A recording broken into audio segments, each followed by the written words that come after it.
మీ business ఏదైనా మీ ఊర్లో promotion చేయాలంటే అది సుమన్ టీవీతోనే సాధ్యం. ఇప్పుడే సంప్రదించండి. హాయ్ హలో నమస్తే వెల్కమ్ టు సుమన్ టీవీ. నేను మీ శంకర్.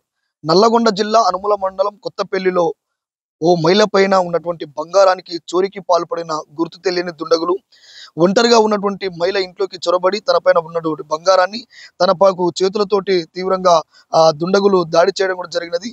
తనకు తీవ్రంగా స్పృహ తప్పిపోవడంతో కుటుంబ సభ్యులు కావచ్చు, లోకల్ ఉన్నటువంటి గ్రామంలో ఉన్నటువంటి ప్రజలు కావచ్చు, పిల్లలు కానీ పెద్దలు కూడా భయాందోళనకు గురవడం కూడా జరిగినది. ఆ కుటుంబ సభ్యులు వెంటనే హాల్యలో ఉన్నటువంటి ఆదిత్య కేర్ హాస్పిటల్కి తనని ఐతగోని సత్తమ్మని కూడా తరలించడం జరిగినది. వెంటనే హాల్యా కేర్ హాస్పిటల్ నుంచి నేరుగా గవర్నమెంట్ హాస్పిటల్ నల్గొండ ఉన్నటువంటి ప్రభుత్వ హాస్పిటల్కి తరలించడం జరుగుతూ ఉన్నది. అంతేకాకుండా కుటుంబ సభ్యులు ఫిర్యాదు మేరకు స్థానికంగా ఉన్నటువంటి ఎస్ఐ సాయి ప్రశాంత్, సిఐ సతీష్ రెడ్డి కూడా ఇద్దరు కూడా ఘటనా స్థలానికి చేరుకొని దర్యాప్తు చేపడతా ఉన్నారు. కెమెరామ్యాన్ అంజితో మీ శంకర్, కొత్తపల్లి.